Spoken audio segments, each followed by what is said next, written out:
The Orlando Magic defeat the Milwaukee Bucks, get to win number 5. What the formula to win is for the Orlando Magic, at least so far, and what their response to win means for this team. We'll get to that on today's episode of Locked On Magic. You are Locked On Magic, your daily Orlando Magic podcast, part of the Locked On Podcast Network, your team every day.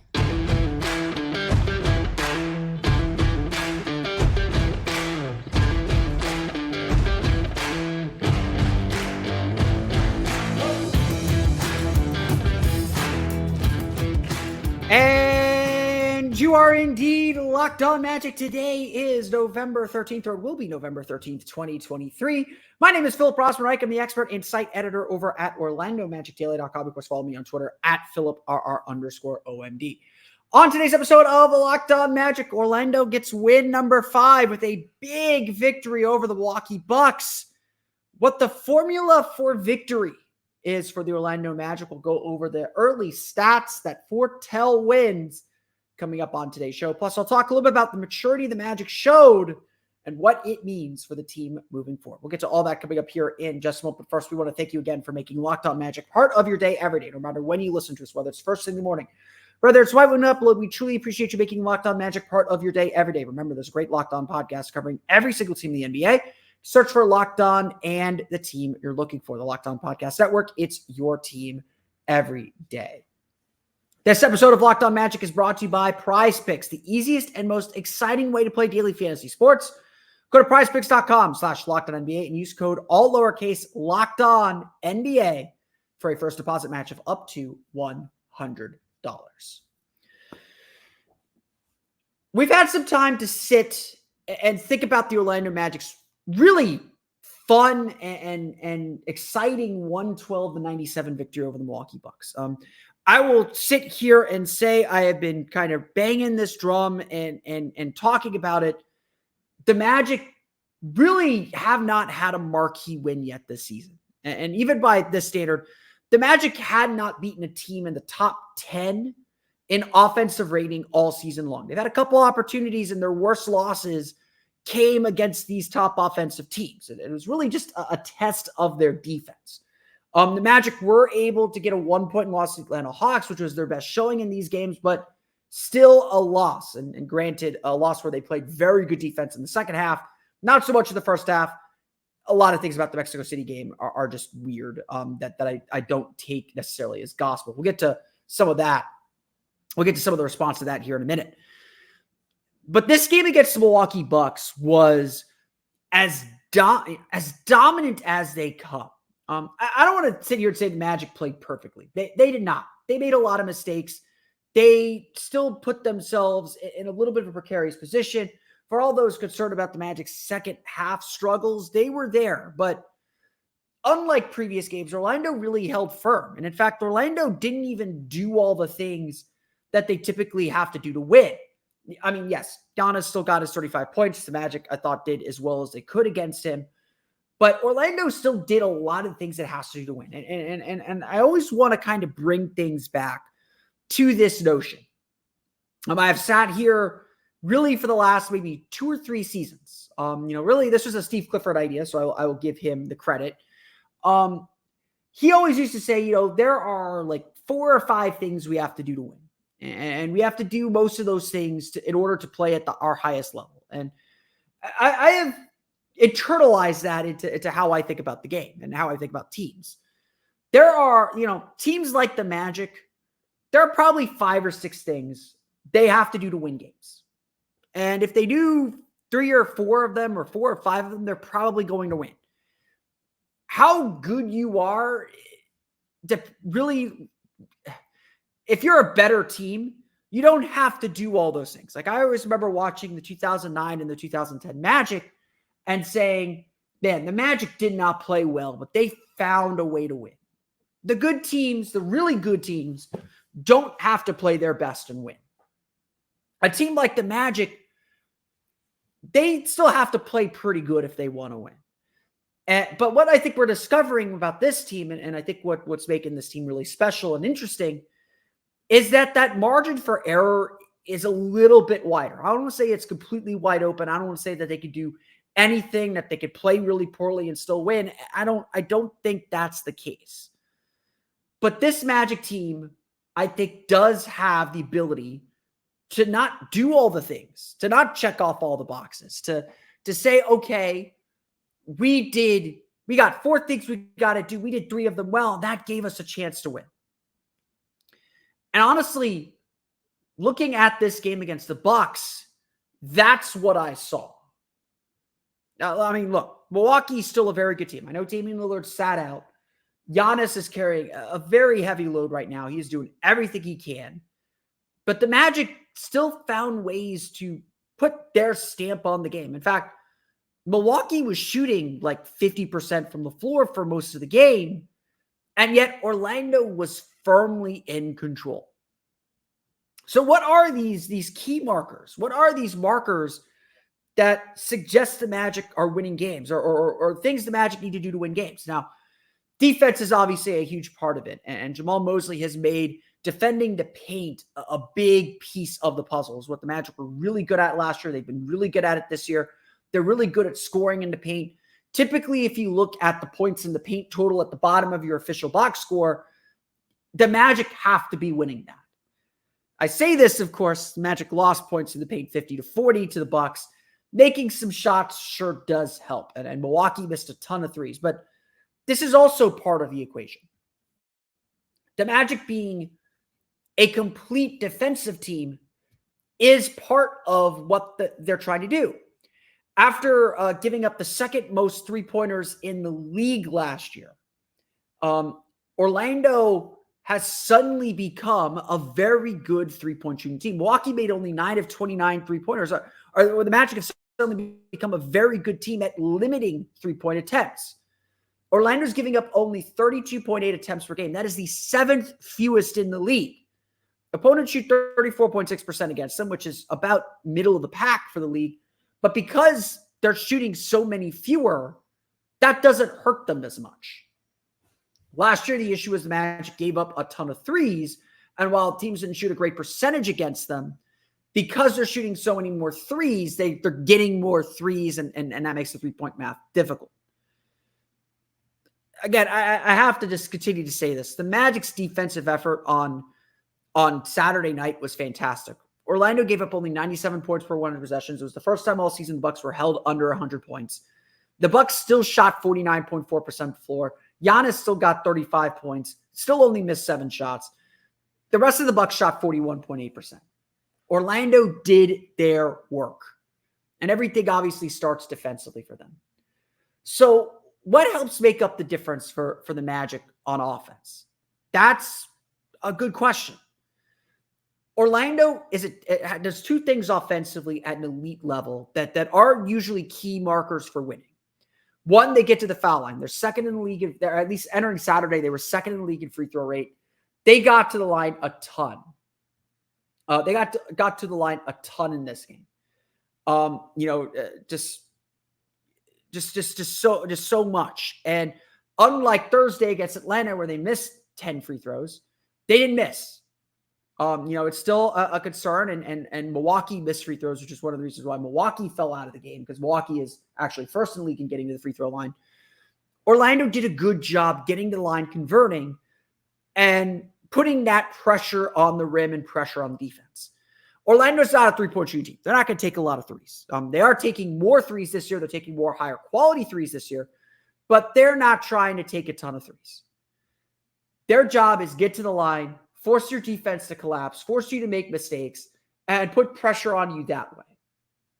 From there, Orlando does something else that's really, really interesting. The Magic are a great offensive rebounding team. Not a good offensive rebounding team, a great offensive rebounding team. They're 5th in the league with a 32.8% offensive rebound rate. That means they're grabbing nearly 1 out of every 3 offensive rebound chance for them. 1 out of every 3 of their misses, the Magic are getting. And on top of this, they're converting on those for 18.2 second chance points per game. That is leading the league. When teams play the Magic, they know they got to box out. They know they got to defend the glass, because it's not just Goga Batadze or Mo Wagner Mo Wagner's an excellent offensive rebounder. It's everybody. Cole Anthony goes after boards. Jalen Suggs goes after offensive rebounds. Anthony Black goes after offensive rebounds. Orlando does these things to make up this difference. In the game against Milwaukee, Orlando made only 42.9% of their shots. That's a terrible field goal percentage. But the team took 7 more field goals. And they make up for that lack of shooting percentage at the free throw line, where the Magic got 35 free throws in the game. Through 9 games, Orlando's been up and down, and there's plenty still to improve on. But you take this. You take the offensive, you take the defense, you take defending the three-point line better, you take or limiting attempts better, you take defending in transition better, which the Magic are one of the best teams defending fast breaks. You take the way they limit possessions, the way they get offensive rebounds. You take all these things in turn, and you have the Magic's formula for winning. If Orlando wins the paint, wins the glass, wins the free throw battle, their offense is going to hold serve. Their offense is going to give them a chance. Jeff Turner, I think, said it really well at the end of the game. If the Magic could score 110 points, if they could get to 110 points per game, which they're not there yet, obviously, their defense is going to do the job. And I think that's something that we've learned so far this year. The Magic, we could say, have a formula to win. This team knows if it checks off certain boxes, more often than not, they are going to win basketball games. That's not something we could have said last year. That's not something we could have said even the year before. Because everything had to go right for them to win major games, to win these games against quality opponents. And look, I'm not going to sit here and say this team can't get better and that there isn't more they can do. There is, and I'm going to get to that in a moment. But this Magic team has a formula to win. It has stat markers it needs to reach to win. And that is a big sign of growth for this team. Another sign of growth is what the Magic did after losing to the Hawks and what they did to the Milwaukee Bucks, what the win over the Bucks says about this team in general, coming up here in just a moment. But first, it's time for a quick word from our friends over at PrizePicks. Look, daily fantasy games are really, really, really tough. You go into these big player pools, there's this confusing scoring system, a confusing salary cap. You want simple. Right? Shouldn't have to ask for much. Well, PrizePicks is simple. All you have to do is put together an entry of at least 3. I think it's an entry of at least 2 to 6 players, and guess whether they will have more or less than their stat projection. If you think Paolo Banchero will score more than his average of 18.6 points per game, so say more than 19 points, you just say he'll score more. If you think he'll have more than 4 assists, just say he'll have more. PrizePicks makes daily fantasy so easy. And with basketball season here, you can mix in football if you want. You can really get any kind of pick that you want to make the entry that is tailored to you. And the best part is, if you have a PrizePick entry of 5 players, all you have to do is get 3 right. That's right. It's that easy to win. Those other daily fantasy games, it's tough just to make back your money. PrizePicks makes it easy. It's just you versus the numbers. And all you got to do is make the right prediction. So go to prizepicks.com/LockedOnNBA and use code LockedOnNBA for a first deposit match of up to $100. There's really no better deal in daily fantasy. Go to prizepicks.com/LockedOnNBA and use code LockedOnNBA for a first deposit match of up to $100.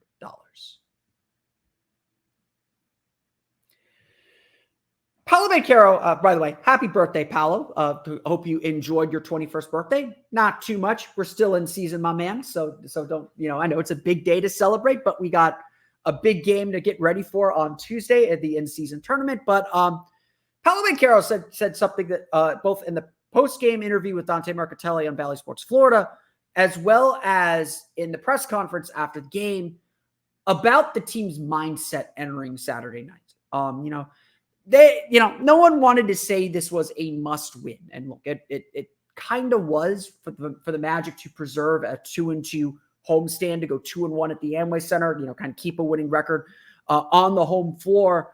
but also preparing to go on a 4-game road trip now with some very, very big games and really kind of big decisive games on the horizon for this team. This was a win the Magic felt like they needed to have, but he didn't mention any of that. He mentioned that it really felt like this was a game when the Magic had to sort of redeem themselves in a way. Maybe that's taking it too far, but Paolo said on multiple occasions Saturday night that they felt they didn't play their best game against Atlanta. They felt against Atlanta on Thursday in Mexico City, they came out a little sluggish. They weren't locked in defensively. And yet, they only lost by 1 point. While I think a lot of fans, and I'll include myself here, I felt like the Magic gave that game away and it was disappointing. The message from the coaching staff was like, yes, be disappointed. Yes, be better, but there's a lot to learn from it and a lot still to be encouraged. This is, like I said, a Magic team that does not have to play their best to win anymore. And I think that's a powerful thing. I've been saying throughout the course of the season is I am less interested in the Magic winning or losing, which I am interested in. But like, don't take that the wrong way. I'm not Ted Lassoing here. Wins matter. But I am far more interested with this young team to see how they respond, to see how they react to adversity, to see what happens when the process is challenged. Can they reverse a losing streak? Can they end a losing streak? Can they build a winning streak? Maturity isn't approaching the game seriously. It is, but maturity, and the maturity that I want to see from this team, is how they react to adversity, how they respond and adjust to things going wrong. Is this the kind of team that pulls apart? I don't think it is. Is this the kind of team that gets frustrated?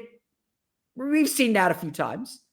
Is this the kind of team that uses that moment to refocus and really lock in?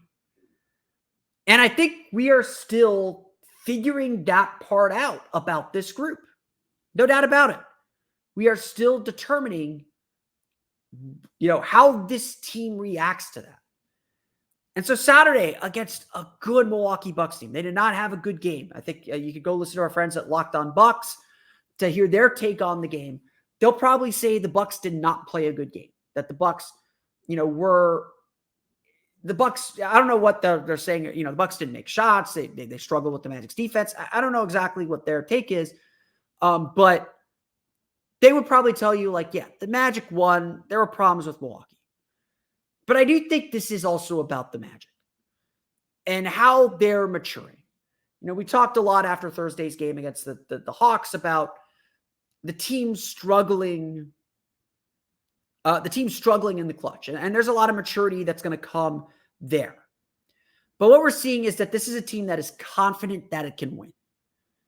And when you're confident that you can win, then everything becomes about you. It's not about the opponent. It's not about what they're doing. It's about you. It's about, like I said earlier, the formula to win. Can you do the things you need to do to win? And if you can't do those things, can you do other things to make up for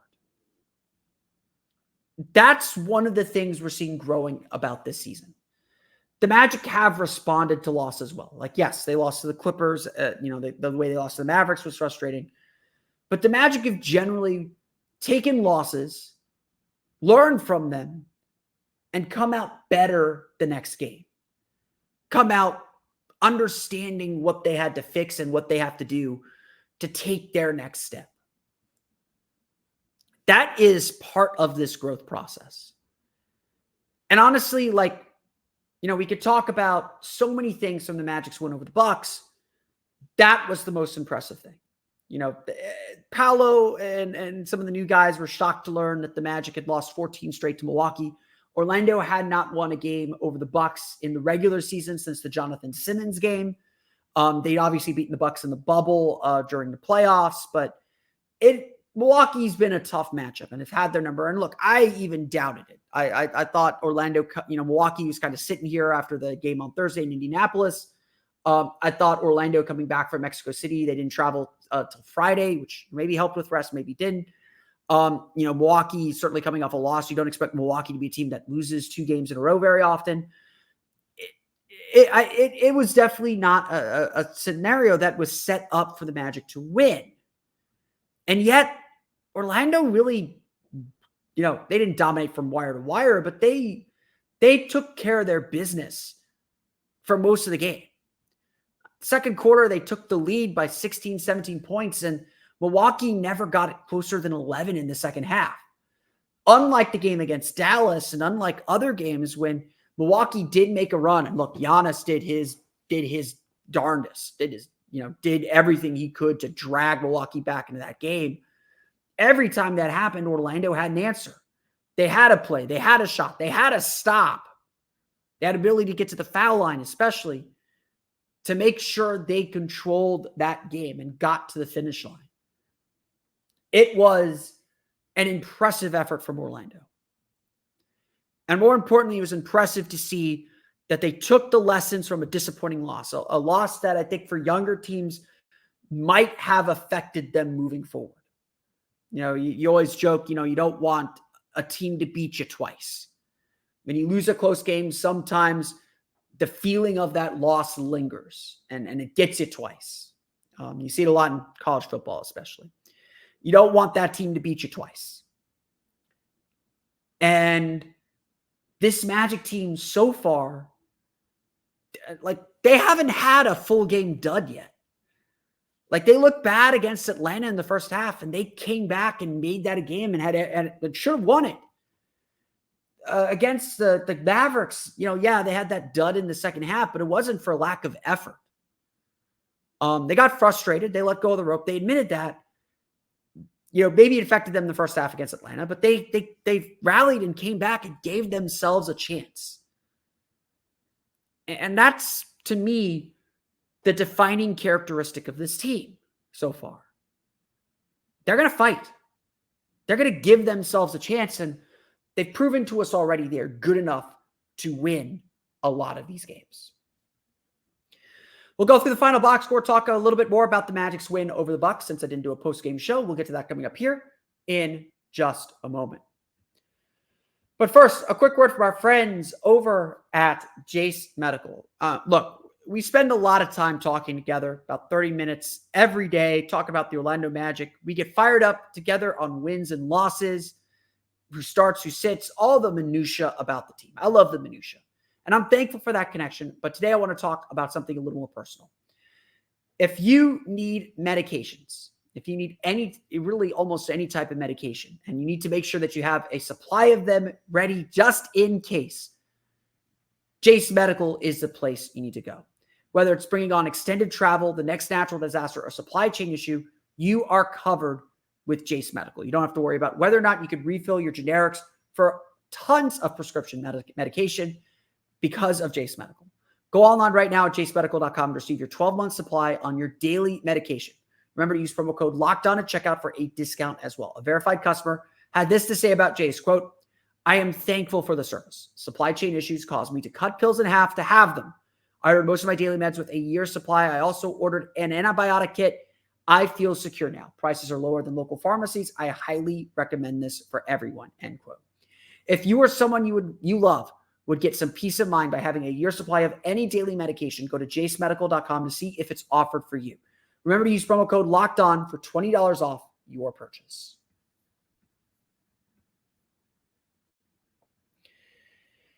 The Orlando Magic, it's still hard to believe, took care of their business, a 112-97 victory over the Milwaukee Bucks. Like I said, this game was fairly straightforward. Milwaukee and Orlando went back and forth a little bit in the first quarter, but by the second quarter, Orlando started to build their lead. They got it up to 16. They led by as much as 21 in the second half, and Milwaukee never got closer than 11 in the second half.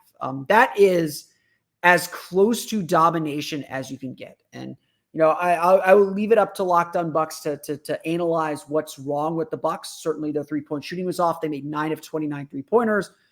That affected them. They were 49.4% from the floor, 12 for 25 from the foul line, including 5 for 12 from Giannis Antetokounmpo at the foul line. So again, yes, Milwaukee left some points on the board. Maybe this is they lose by 15 at a game where they missed 13 free throws. Orlando's been there. Making free throws is really, really key. Orlando was 30 for 35 from the foul line. So they learned that lesson from the loss of the Hawks and making your free throws. But this game is a credit to a lot of players who just played really well. Paolo Banchero had another just really solid game. 26 points, 10 for 22 shooting, 2 for 5 from deep, 12 rebounds, super active on the glass, and another 5-assist game. Yeah, 3 turnovers, still an area that he needs to improve on. But now that he's a consistent passer, you'll take some of the turnovers now, knowing that he'll get better at those reads as he gets older. The passing is a real thing. I will continue to say this. I believe Paolo Banchero is going to have a triple-double in a game this season. I think it is going to happen. He is just showing too much skill as a passer to not be there. He made a bunch of big shots. He got to his spots. He got to the foul line. He was very unafraid of Giannis. Took a big bump from him early, but kept on attacking, kept on getting up against him. Found mismatches in Milwaukee's defensive scheme. Like, hit the offensive glass. Like, Paolo was really, really good. And so got to give a lot of credit to him and the way that he's playing lately. Again, since the Utah game, he has looked like the superstar we believe. I wrote a brief kind of all-star preview. I don't think Paolo is quite all-star game stats yet, but I think he's very much in the conversation, at least 10 games into the season, if that's the thing. Voting opens in December. We're not that far off from that, so we should at least be thinking about it. Franz Wagner, a really nice game as well. 24 points, 8 for 16 shooting, 6 for 7 from the foul line, 6 rebounds, 3 assists. I thought he did a really good job forcing his way to the line, being a little bit more selective with the shots. I think he's kind of reined himself in after the 27 field goal attempt game against the Lakers. His shooting percentage is going to slowly start creeping up. He's shooting a little bit better than 40% from the floor. For the year, we do expect Franz to be fairly more efficient, so I think a turn is coming for him, but he's been exploring his game. This game was more traditional Franz, where he just picked his spots, found his gaps, and really got to the basket. Jalen Suggs, a really, really fantastic game. 18 of his 20 points in the first half really helped Orlando stake that lead. And again, his defensive energy is just all over. 5 for 11 shooting, 2 for 4 from deep, 8 for 10 from the foul line. Really did a good job forcing his way to the line, forcing action, forcing Milwaukee's defense to react to him, just constantly putting pressure on the rim. That's what the Magic are all about. His three-point shot's been a lot more confident. That three-point percentage is starting to go up. Stats aren't sticky yet, so good shooting games will bump that percentage up pretty significantly. Suggs is really starting to come into his own, and obviously we know his defense has been incredible and fantastic. A couple guys off the bench worth noting. Mo Wagner, 19 points, 7 for 9 shooting, continues to just be a terror. 3 offensive rebounds, just continues to be a terror for defenses. Just really smart player with the ball in his hands. Not going to do anything crazy. You set him up, he's going to finish at the rim. I love the game that Mo Wagner's played all year. Jonathan Isaac, a really strong game too. 10 points, only 3 for 10 shooting. Got to the line a few times. 5 rebounds, 2 steals. Ended up with 2 blocks, so 4 stocks for him. It's not going to say this because Giannis had 35 points, 10 rebounds, 7 assists. He also had 6 turnovers. Orlando did do a really good job defensively. Giannis got going a little bit in transition in the second half, but in the half court, Giannis had to work for everything. Isaac is a big part of that. They got matched up a ton in this game. The Magic are still buzzing over Jonathan Isaac's defense.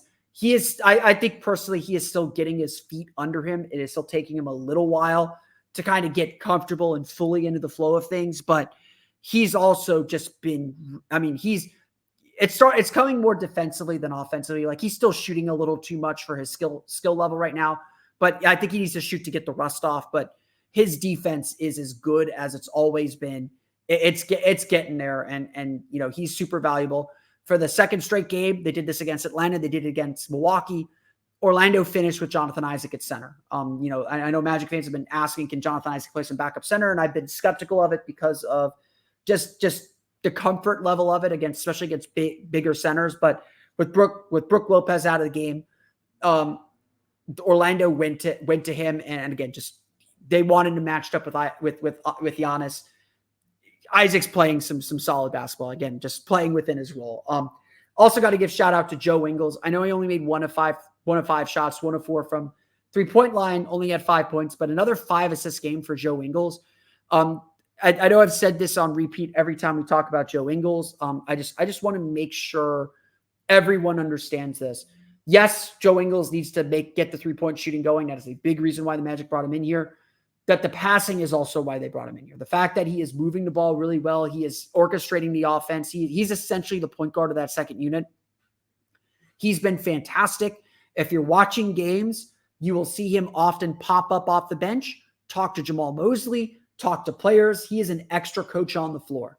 And especially for this young team, that is super, super, super, super valuable. I really do love what Joe Ingles is giving this team. The shooting is going to come. He's too good of a shooter not to get those shots. The Magic have to do a better job setting him up for those shots, especially in transition. But he is playing his role really well. The Magic are really good when he's on the floor typically. So again, I know the scoring and the shooting are not where most Magic fans want him to be, but he has played some really good basketball this year. So I got to give a special shout out to him. And I got to give a special shout out to Anthony Black. He got a start because Markelle Fultz was a late scratch with the left knee tendonitis. Black continues to just make winning plays. It's not stuff that shows up in a box score, so I'm not even bother. 2 points, 3 assists, just nothing spectacular if you're looking at a box score. But if you're watching him play, his defensive effort, his ability to cut and find space to attack and be a threat, even if he's not shooting the ball, his willingness to shoot, even though he's not, scouted as a great shooter, all just really good things. I think most of us would agree who are watching these games, it's going to be very hard to take Anthony Black out of this rotation. He is too valuable and too good to do that. So just something to keep in mind. The Orlando Magic defeat the Milwaukee Bucks 112-97. They're on the road next. They're going to head out to Brooklyn for their first in-season tournament game on Tuesday. But that's going to do it for me today. I want to thank you all again for listening to today's episode of Locked On Magic. You, of course, find me on Twitter at @PhilipR_OMD. Subscribe to the podcast and Apple Podcasts, Stitcher, TuneIn, Himalaya, Google Play, Spotify, Odyssey, and all the places to podcasts to your podcast-enabled listening device. For the latest on the Orlando Magic, be sure to check out OrlandoMagicDaily.com. You can follow us on Twitter at @OMagicDaily. Don't forget, too, if you're looking for the next level of Orlando Magic coverage, check out my Patreon page, the Orlando Magic Hub. That's patreon.com/Orlando Magic Hub. I post videos with gameplay breakdowns, as well as extra content there for just $5 a month. It's a great way to support me and interact with me. I'm always looking for ideas as well. So join that community. Let me know what kind of Magic coverage and content you're looking for, and I will do my best to provide it. I'm there for you. And of course, I appreciate all of your support. For my everyday crew, on our next episode of Locked On Magic, we are going to be talking about the in-season tournament, what to expect, and why this thing could end up being pretty important. We're going to get to that on tomorrow's episode of Locked On Magic. So until then, for Orlando Magic Daily and Locked On Magic, this has been Philip Rossman-Reich. We'll see you all again next time for another episode of Locked On Magic.